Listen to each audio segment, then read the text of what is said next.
Hola chicos, ahora lo que vamos a ver es lupus, continuando con la bolía de reumato.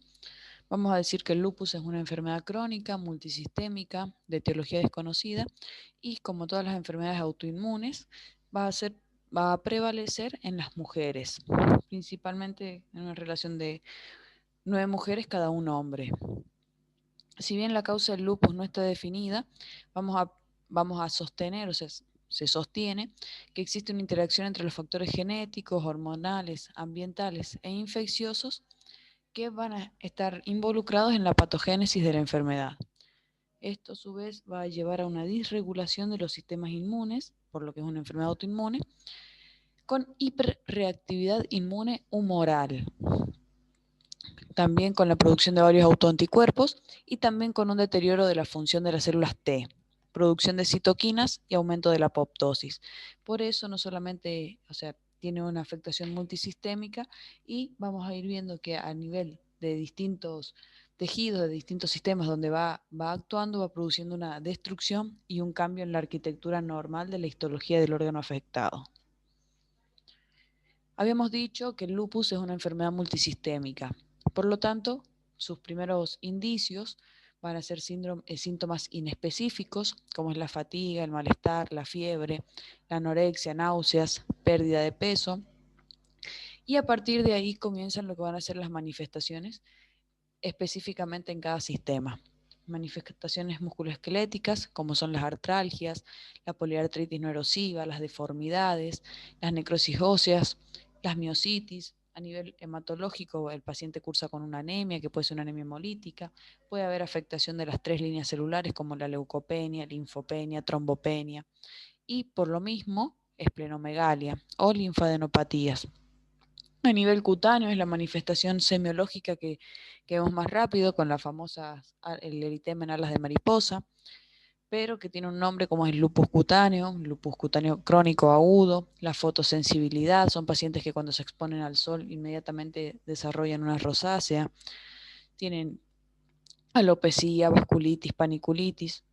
También si es una enfermedad que continúa avanzando y según el estado inmunológico del paciente puede llegar a tener consecuencias o afectaciones neurológicas, cursando con neuropatías o convulsiones. A nivel cardiopulmonar, pleuritis, pericarditis, miocarditis. ¿Quién más cursaba con pleuritis? Las artritis, ¿recuerdan? Las epondilitis anquilosantes, con derrames pleurales, con derrames pericárdicos. La causa renal, lo más frecuente que vamos a encontrar son las nefritis lúpicas, pero también se va a manifestar con una insuficiencia renal, un síndrome nefrótico, una proteinuria. Las causas gastrointestinales, bueno, ya dijimos, la anorexia, las náuseas, la pérdida de peso, pero también puede cursar con alteraciones en la concentración de las enzimas hepáticas y con ascitis. Y en el menor de los casos presenta complicaciones a nivel de vasculares, por así decirlo, que van a ser las trombosis venosas y arteriales.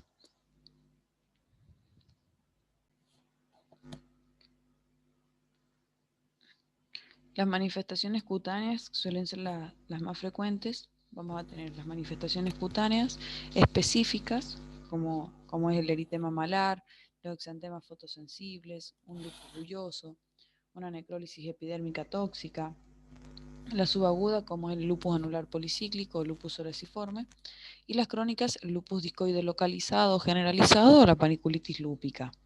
Bien, esas son específicas que generalmente vamos a encontrar en el lupus.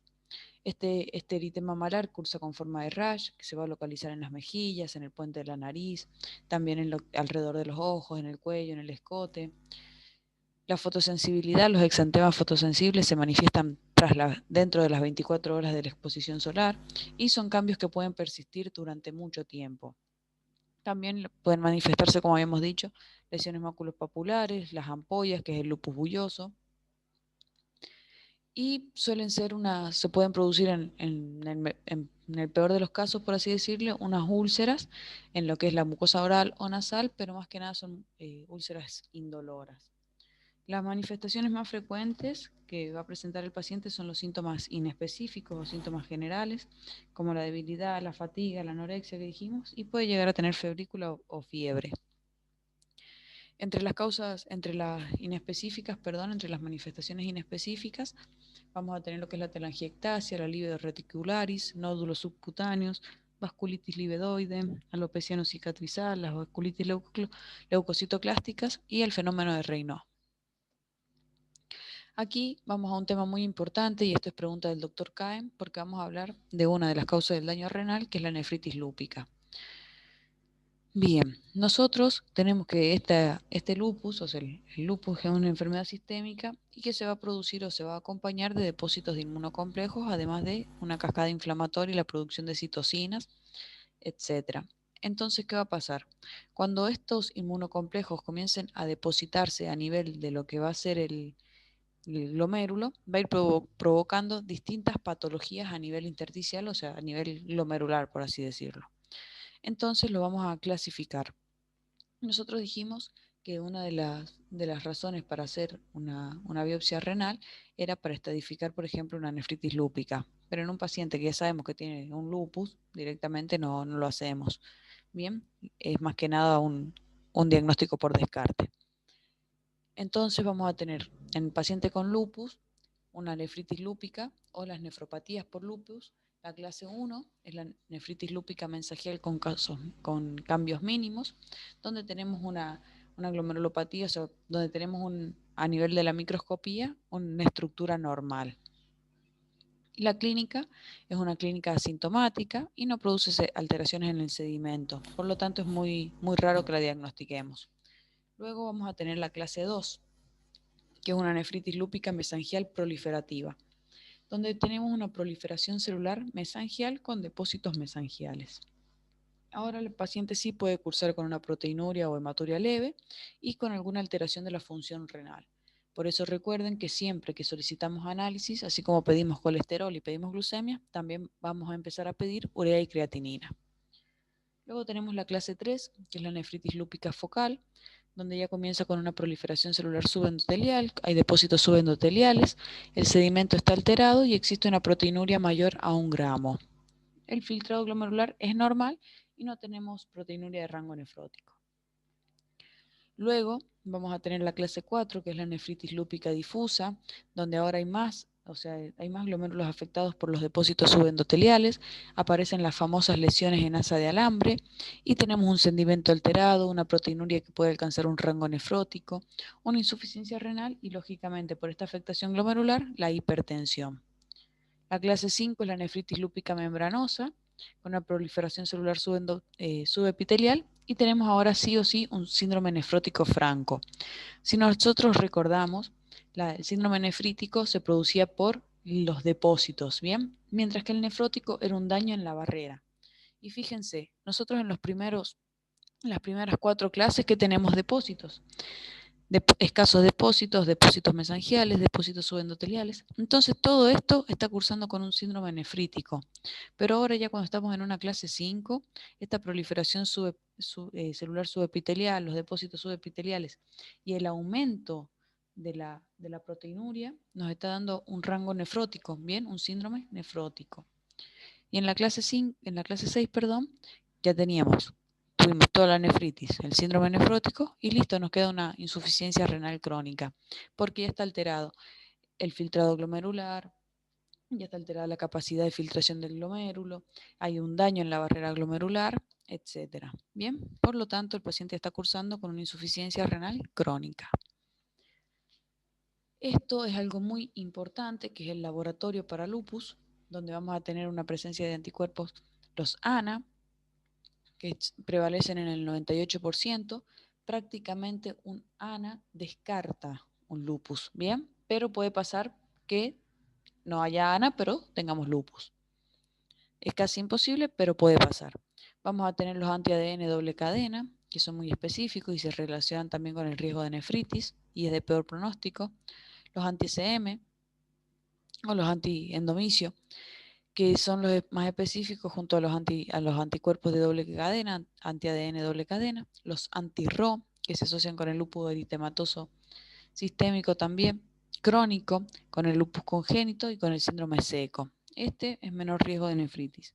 Podemos tener además los antihistones y los antifosfolípidos, pero más que nada el antifosfolípido, los anticuerpos antifosfolípidos son para un síndrome antifosfolipídico.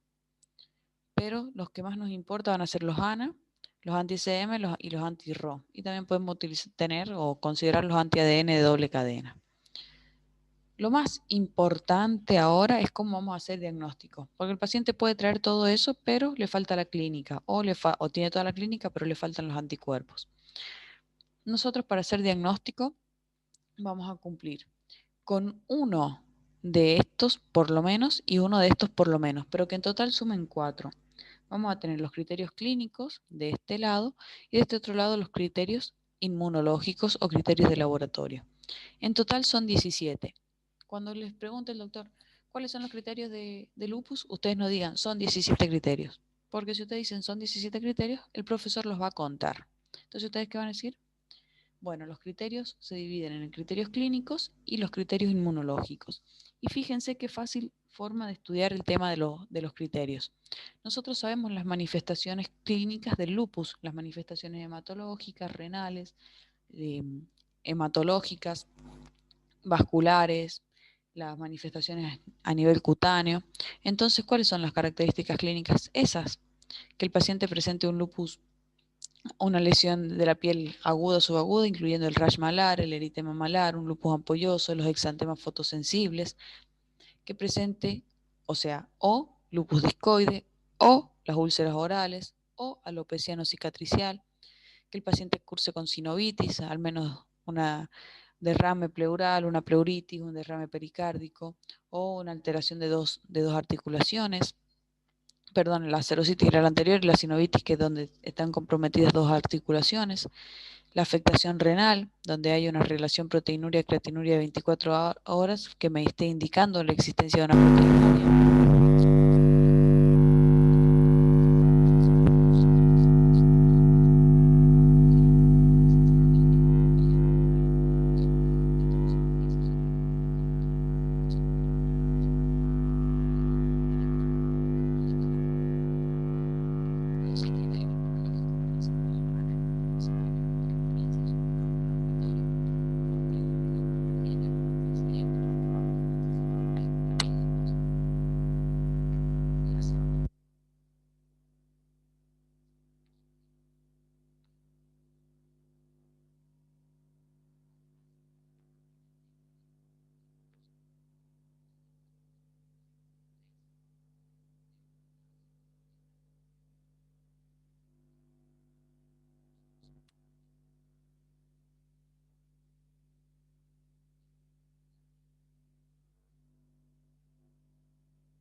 Para evitar